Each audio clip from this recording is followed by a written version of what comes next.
Good morning, I'm Atik Rumi, bringing you the news on Gold FM. The news headlines on Gold FM. In your headlines, global recognition for Asia Broadcasting Corporation as the most influential media network in South Asia. Treasury Secretary and Central Bank Governor to appear before Committee on Public Finance. Positioning Sri Lanka as a naval or aviation hub is not the solution. What we have to do is we have to have an internal adjustment policy. Revised cost estimate for electricity generation submitted. Maldives and Vietnamese presidents to visit Sri Lanka next week. Iran wants US to open Hormuz Strait as soon as possible, says Trump. Shammi Silva's leadership at Sri Lanka cricket comes to an end.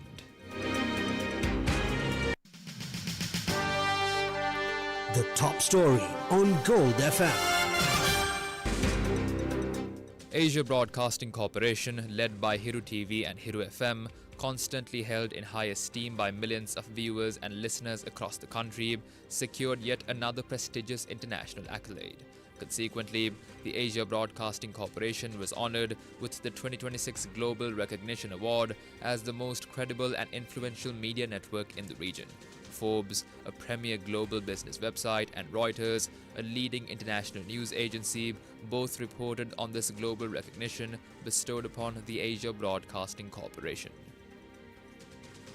The Global Recognition Awards program is a world-renowned business awards platform that celebrates the most innovative and standout companies and visionary leaders across various global sectors. For 2026, the award ceremony, which has spent years honoring the world's finest across four main categories, including entrepreneurship and innovation, placed a sharp focus on new technology, service excellence, and strategic leadership. A handful of world-famous companies shared the Global Recognition Award spotlight, including NVIDIA.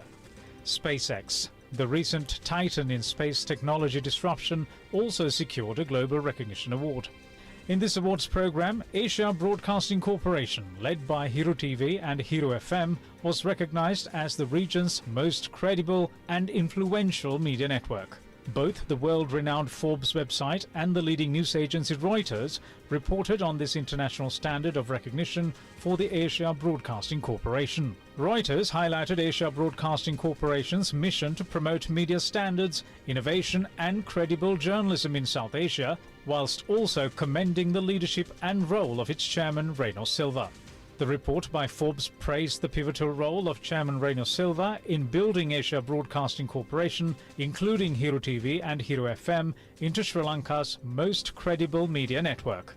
It noted that for nearly 3 decades, Reno Silva has built Sri Lanka's largest private media network, not through inheritance or monopoly, but by reflecting strategic thinking, modern technology, and an unwavering ability to move forward in the face of challenges. The 2026 Global Recognition Award acknowledges that Asia Broadcasting Corporation's contributions to broadcasting extend well beyond Sri Lanka's borders, and that its model of integrated, multilingual and digitally enabled media leadership is one that organizations across the region can measure themselves against. Alex Sterling, a spokesperson for Global Recognition Awards, noted that Asia Broadcasting Corporation exemplifies the kind of leadership this award was created to honor, an organization that has consistently set the standard in its industry while remaining grounded in public service and accountability. That standard, built over years of deliberate effort under Reno Silva's direction,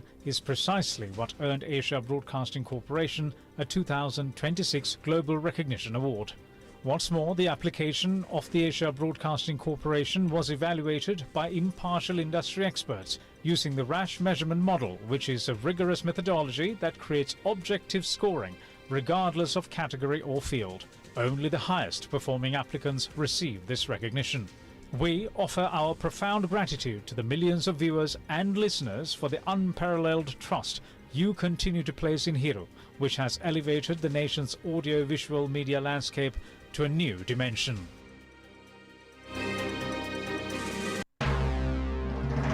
This is the local news on Gold FM. Chairman of the Committee on Public Finance, Dr. Harsha De Silva, confirmed that the Treasury Secretary and the Governor of the Central Bank have been summoned to appear before Parliament tomorrow at 2 p.m. The decision follows a unanimous agreement within the committee to address the disappearance of $2.5 million. Dr. De Silva emphasized that under Article 148 of the Constitution, Parliament maintains full authority over public finances, and he has utilized standing orders to ensure this oversight is strictly enforced. The upcoming session will focus on the protocols used by the Ministry of Finance for international debt settlements, specifically investigating whether their systems are current or if technical lapses contributed to the financial discrepancy. Dr. Harsha De Silva stated that while the committee does not intend to replicate the work of the police, it is their constitutional duty to investigate the systems and decisions that allowed such a significant sum to vanish. The Fort Magistrates Court imposed a travel ban on 5 officials over the case pertaining to the disappearance of funds from the Treasury. The magistrate issued the order yesterday after the CID's Computer Crimes Division presented evidence regarding the case. The court further authorized the inspection of the officials' bank accounts and granted permission for a specialized committee to assist the inquiry involving the government analysts and experts from the University of Colombo. Due to the sensitive nature of the investigation, the magistrate ordered the case files kept in secure storage and directed the central bank to implement immediate measures to prevent future occurrences of such financial crimes. Opposition leader Sajith Premadasa accused the government of denying a parliamentary debate regarding the loss of funds from the Treasury. Speaking to media, Premadasa asserts that the refusal by the government violates the democratic rights of Parliament, which holds ultimate authority over public finance. In the interest of clarity, we refrained from dubbing his remarks.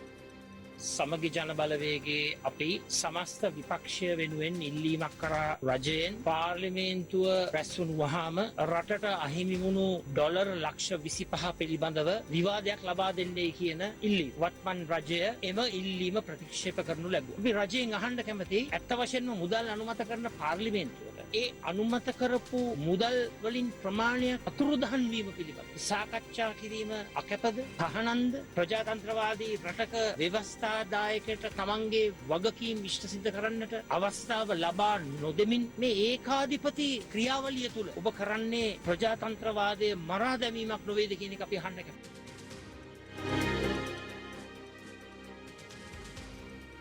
Meanwhile, the payment of $600,000 sent by the Department of Posts to the US Post has also failed to reach its intended recipients. This was revealed by Cabinet spokesperson Dr. Nalinda Jayatissa during the weekly Cabinet media briefing yesterday. It is reported that the National System Operator submitted a revised cost estimate for electricity generation for the second and third quarters of 2026 to the Public Utilities Commission. This has been done citing rising global fuel prices. Accordingly, the PUCSL has decided to hold a public consultation on the proposed electricity tariff revision based on this estimate. Maldivian President Dr. Mohamed Muizzu will arrive in Sri Lanka on a 3-day visit on the 3rd of May.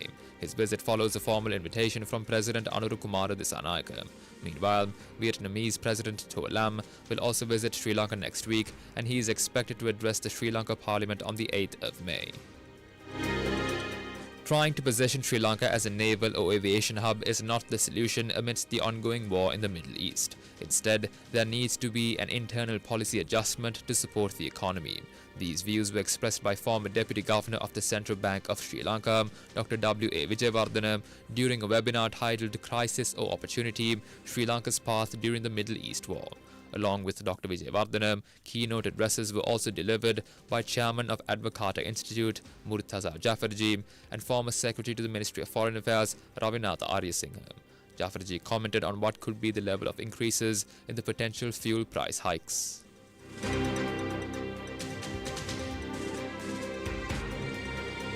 Historically in Sri Lanka, we are used to seeing diesel prices lower than petrol prices because the taxation has been different and it has been misconstrued that diesel is the poor man's fuel, which is not true anymore. Now, the problem with Sri Lanka is when prices lie, prices follow. So the question is, do you have fuel shortages or high prices? And this is one of my analysts doing the computation. The diesel price should be 650 rupees, right? Roughly 650 rupees. The refinery price of super diesel and normal diesel is hardly any difference. Right? It's a taxation that differs it. Now, there is no subsidy or any price controls on super diesel. Most of the independent retailers like Sinopec, etc. are pricing at over 600, which is about what the price of diesel should be. And recently, Sri Lanka paid $280 a barrel for diesel. Based on that, the retail price should be 750 rupees. So the government has said that they're going to subsidize 100 rupees on diesel and 20 rupees on petrol. So expect that at the end of this month,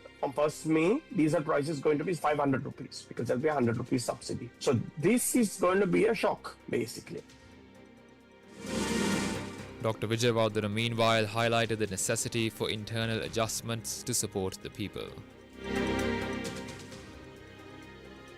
Sri Lanka has no any prospect of diverting the current naval hubs and also the aviation hubs to Sri Lanka because certainly there are other countries which are competing with Sri Lanka like India. What we have to do is we have to have an internal adjustment policy in which the government will have to transfer part of the revenue it has got because in 2025 it has actually exceeded the IMF expectation. Now IMF's expectation was 15% of GDP as government revenue, but Sri Lanka had gone for 16.7%. The IMF expectation of the surplus of the Emir account was about 1% of GDP, but Sri Lanka had gone for 5%. So now it is time for the government of Sri Lanka to transfer part of this money back to the people and make internal adjustments so that we'll be able to go through the crisis. It's a painful one, but we'll be able to go through a crisis.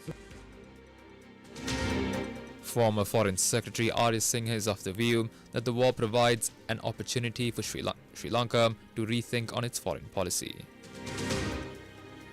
Some of these countries like Russia, we have passed them on over years because we did not want to antagonize other countries. And today, when we go to them asking for oil or other products, I think they remember that we were not there. I think even Iran, when you look at the past, that problem has been there. So I think this provides an opportunity for us to correct those anomalies and hopefully that will be helpful. And I think trying to piggyback right on any one country at this point, this is not the time to hitch bandwagons onto anybody because nobody knows where those bandwagons are going to lead. So I think in the foreign policy realm, we are in a position where we can navigate through this storm because our lines of communication have been open. We should capitalize on it just to make sure that we are helpful where possible and that we leave our channels of communication open for future reference.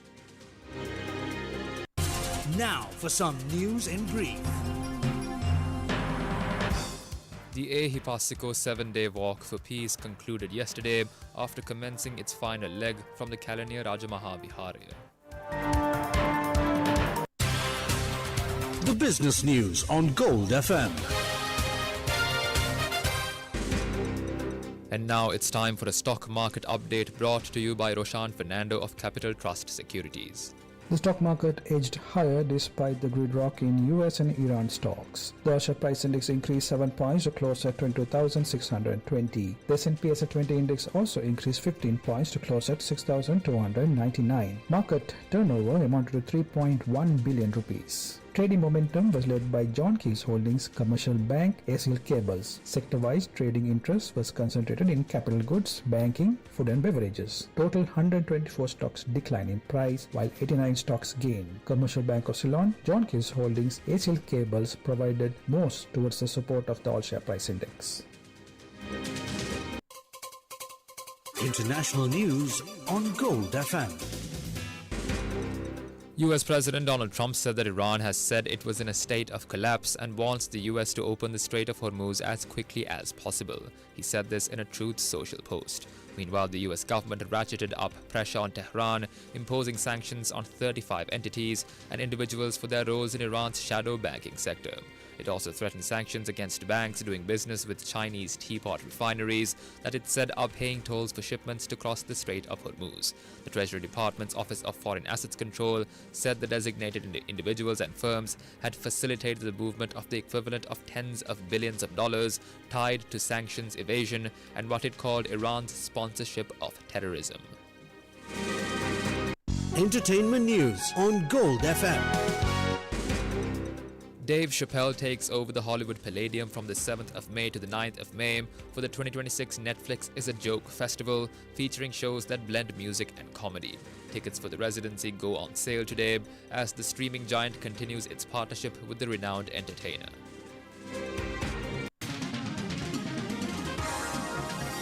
Sports news on Gold FM. Members of the Executive Committee of Sri Lanka Cricket are expected to formally submit their letters of resignation to the Ministry of Sports today. This is according to cricket sources. Following these resignations, the Minister of Sports is anticipated to issue a Gazette notification appointing either a competent authority or an interim committee to take over the administration of the Cricket Board. The decision to step down includes Sri Lanka Cricket President Shammi Silva along with the rest of the Executive Committee. That's it for the news. I'm Atik Rumi. Have a great day.